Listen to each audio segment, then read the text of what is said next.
towering above you and all the flames and the smoke. A billowing smoke everywhere, right? Old converted. Of course, the rocket people made us stand miles away. This is a download from BBC Learning English. To find out more, visit our website. 6 Minute English. From bbclearningenglish.com. Hi, I'm Rob, and welcome to 6 Minute English, where we talk about an interesting topic and 6 items of related vocabulary. And I'm Neil, and today we're talking about wetiquette. What's that, Rob? I have no idea. Well, you won't find wetiquette in many dictionaries. It actually means swimming pool etiquette. Etiquette. Get it? Etiquette is a set of rules for how to behave in social situations, and wetiquette is a set of do's and don'ts to keep things calm in the water. Do's and don'ts are also rules telling us how to behave. So things like no running by the pool or no diving in the shallow end. Am I right? Yes and no, Rob.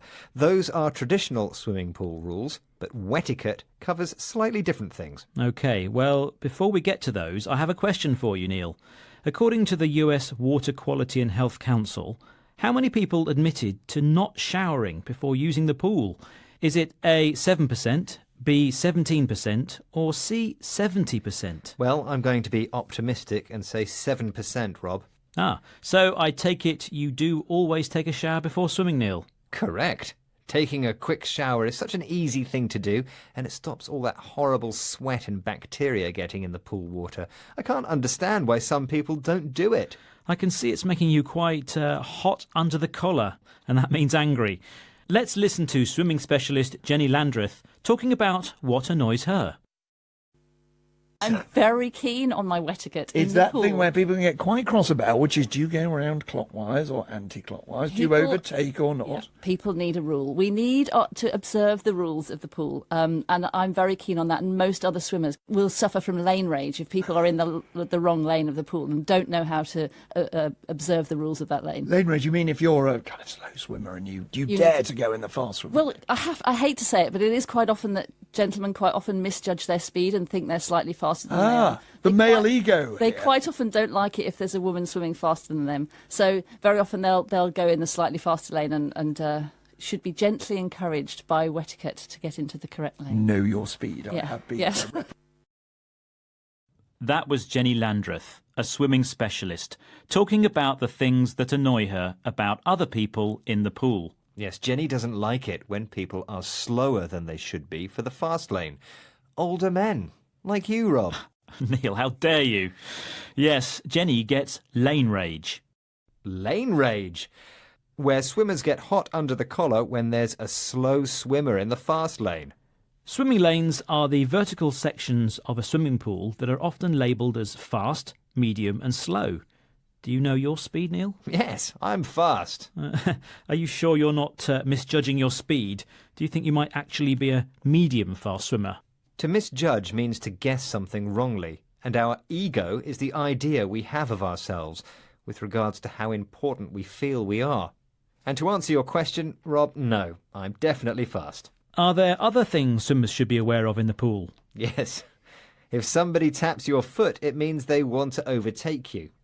Overtaking means to pass another person travelling in the same direction because you are going faster than them. Oh, I hate it when swimmers overtake me. Really, Neil? Is that your male ego talking? No, not at all. I just hate getting splashed. I see. Well, perhaps now is a good time to move on and hear the answer to today's quiz question.